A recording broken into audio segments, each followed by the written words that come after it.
Okay, some more high-tech videos coming at you from that same note packet that we left off of before.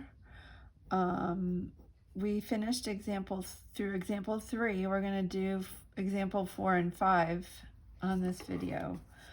So to pick up where we left off, remember we can multiply values together. We can rewrite things, and we always build off of the things that we know. So e to the x and sine x should be two series that we know how to write. So I'm going to write e to the x first, and then I'm going to build off of that series. So when I write e to the x, remember that's our easiest one, that starts on 1 plus x squared over 2 factorial plus x cubed over 3 factorial, and that's probably good for now.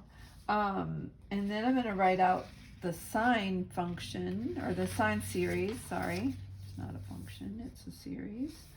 And to write that one out, that one is odd, remember? So that one starts on x to the first, and then it's minus x cubed over 3 factorial plus x to the fifth over 5 factorial, and then minus x to the 7th over 7 factorial. So this first, or in example 4, it asks you for the first 3 non-zero terms, and notice we have e to the x times sine x. So you guessed it, the work we're going to do here is we're going to take these two and we're going to multiply them together until we get 3 terms. So this can be a little tricky when you multiply. So I'm just going to write out what I have here and write it down, and then you have to distribute. It's foiling on steroids. So x minus x cubed over 3 factorial. Now, I'm fairly confident I don't need all of these terms, but I'm just starting with that, okay? So now, when I do this, if I multiply the 1, I'm going to multiply the 1 times at least the first 2. So let's try that. So 1 times x minus 1 times x cubed over 3 factorial. Okay, and then I'm going to take the x and I'm going to multiply that times x. So I get x squared, and then minus x to the 4th over 3 factorial. You see what's going on here? And I probably don't need this one. That's going to be too many, isn't it? I need the first 3 non-zero terms, but I have it there, so I'm going to rewrite this. So that was my x times x and x cubed to the over 3 factorial. Let's take this x squared over 2 factorial and multiply it times this x. So that's going to be x cubed over, so remember I'm doing this one, 2 factorial. And what's going on here is I need 3 terms, but I need to have all the cube terms, right? If I continue with this, I'm going to have x to the 5th, right? This one would give me x to the 4th, which I already did, and this will give me x to the 6th. Too many. I can see now that if I only need the first 3, I don't need this term right here, do I? So let's clean this up, and we're going to say e to the x sine x is approximately, so I have my x, I have this x squared, that's the only x squared I have, so plus x squared, and then I have x cubed over 3 factorial and x cubed over 2 factorial. Well, we have to combine those, and so this is really the same thing as, let me just write it over here, my little work over here, x cubed over 3 factorial is 6, and that's negative, plus x cubed over 2. Did you get this idea here? That perhaps we need a common denominator. So this is going to turn into 3 over 6, and when I simplify this, I get 2x cubed over 6, which turns into x cubed over 3. X cubed over 3. Now, it just asked me for the first 3 non-zero terms. I got an approximate here because, of course, this is a series that would go on forever. But right now, I just need the first 3. So I have, in fact, completed that task. Let's just briefly go back. We had to start with e to the x and sine x. So I wanted to show how to write those out. Then this is just me kind of working. I have this little thought bubble over here when I had to combine like terms to give me my 3 terms right here. So although this isn't difficult, it can get a little tedious and you have to pay really close attention to the details. Okay, so let's keep going. We're going to do example 5 also in this video. So for example 5, this is really looking like an old AP question, to be honest with you. It gives you this function g has derivative of all orders. It's a Maclaurin series, therefore I know the center equals 0, right? Because it's Maclaurin. And then they give me this general term right here, and they write out the first 3 terms, which I could do myself if I started on 0 and plugged in. But anyway, they give me those first 3 terms. They asked to determine through the ratio test, find the interval of convergence. This is what we did back when we were in school, back in the day. And we would do the ratio test, and then we have to test each endpoint. So let's do that together here. Let's see if we remember. The ratio test, this is going to be as n goes to infinity, right? And when I do the ratio test, I have to show it an absolute value, which is going to take into account this alternator doesn't matter, okay? But I have to do, you know, the n plus 1 over a sub n. So what's that going to look like? If I replace this with n plus 1, remember that's going to be 2n plus 3 up there. And then I have to replace this n with n plus 1. So that's going to turn into a 2n plus 5. We did a couple like that before in class. And then I'm going to flip this and multiply. And this one is the original. And then we look for our magic. What can we do algebraically to magically transform this? Here we go.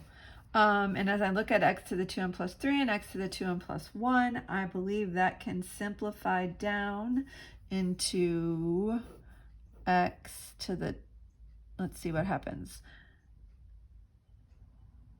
The 2n and x to the 2n, if I'm dividing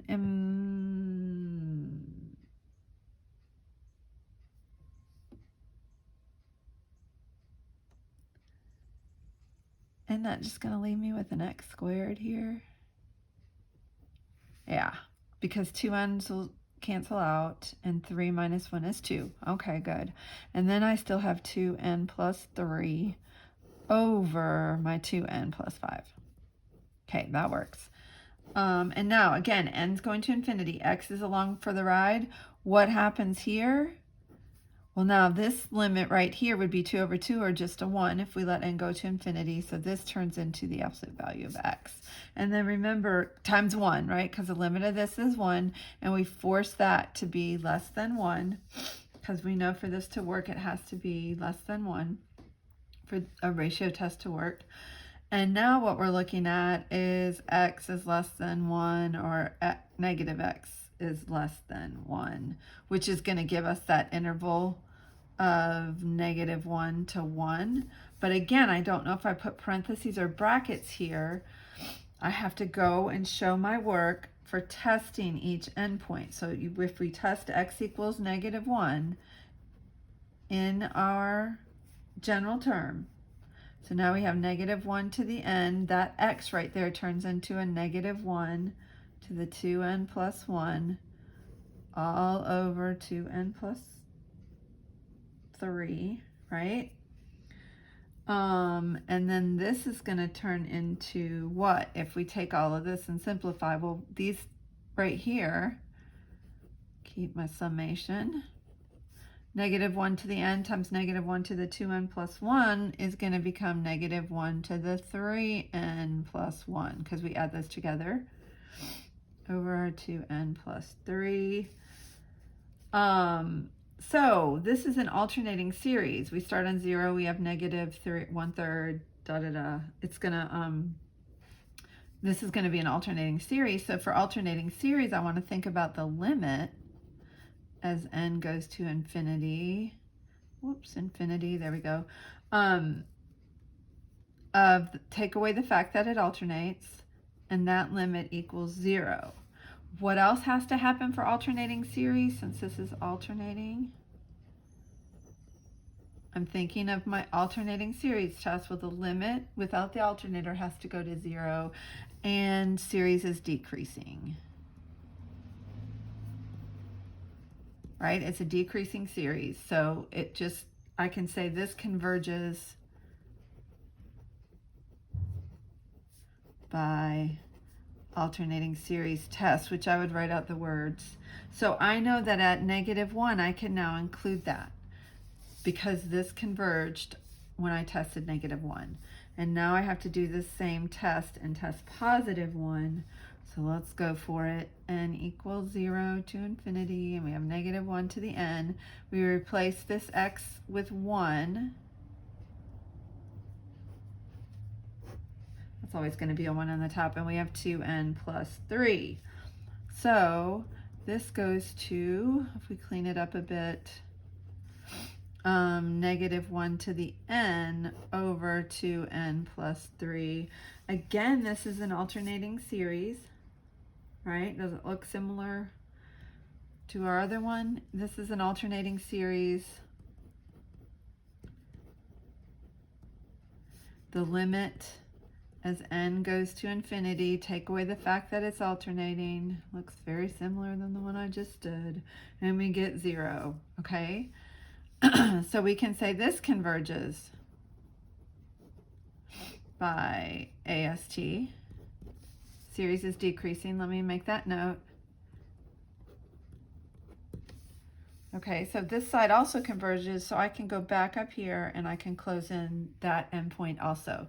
So now let me identify this as my interval of convergence, and I've tested to make sure that the endpoints can both be included. I've shown this work. I've talked about how I made my conclusions, and I showed all this work up here. That's everything you would need in order to do just part A of this problem. Phew, okay, well that was fun. Let's see if we can try another one. Part B says, so the function g has derivatives of all orders, and the Maclaurin series for g is blah, the one we just saw, right? The Maclaurin series for g evaluated at x equals 1/2 is an alternating series whose terms decrease in absolute value. So they're telling us that it fulfills the alternating series test if we needed to do that. So the approximation for g of 1/2 using the first two non-zero terms is 17 over 120. Show that this approximation differs from g of 1/2 by less than 1 over 200. This is an error question. It is saying that if we use the first two terms, we would get this. Well, let me prove it to you.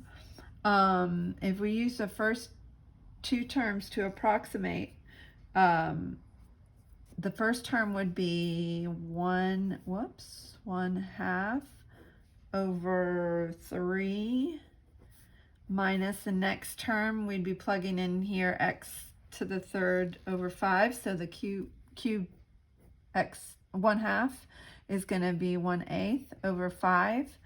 And if you look at that, that's 1/6 minus 1 over 40. If you get a common denominator and simplify this, lo and behold, this is going to be this.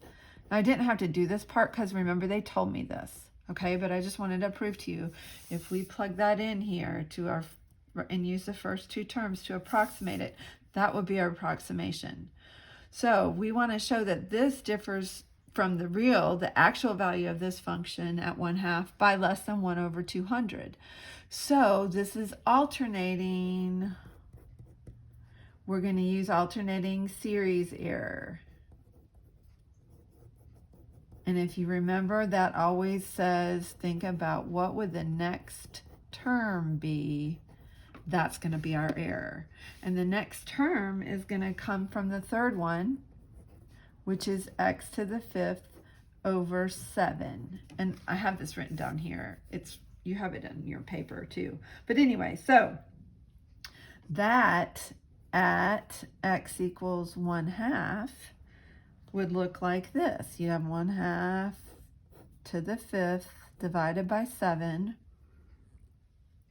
And that is the same thing as 1 over 32 times 1 over 7, which is, doing that math really, 224. And 1 over 224 is in fact less than 1 over 200.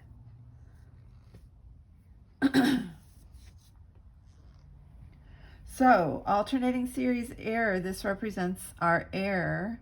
It is less than this. We've shown that there. Okay, we could make a statement restating the question, show that this approximation. So g of 1/2, the error would be is 1 over 224, which is less than 1 over 200. Okay, one more piece to this question. Again, this is telling us that g of x has derivatives for all orders. Given by this, write the first 3 non-zero terms for the derivative of g of x. So we're going to say g prime of x, and the general term, right? So guess what? We did that yesterday, and we can take the derivative of each individual term, and that will represent the derivative of g of x. And then we can write out our general term. So here we go. We're going to have 1/3 minus 3/2 x over 5 plus 5/7 x to the 4th. What do you think? And then minus ... or plus ... whatever. This is still alternating, so I'm going to keep that alternator in there. Now, how am I going to change this right here? Well, don't we bring down this exponent and put it in front? So let's say we put 2n plus 1. So I'm thinking about this just like the power rule. And now what do I do when I take a derivative? I subtract 1 from my exponent, so that becomes 2 to the n. I mean, x times 2 to, or x to the 2n. I can say this. All right. And then we still had our denominator. That's not changing. And plus ... So looky there. We got through a whole nother example. I'm going to quit this video now so I can upload it. They upload quicker the shorter that they are. So hope all is well with you guys. Talk to you soon.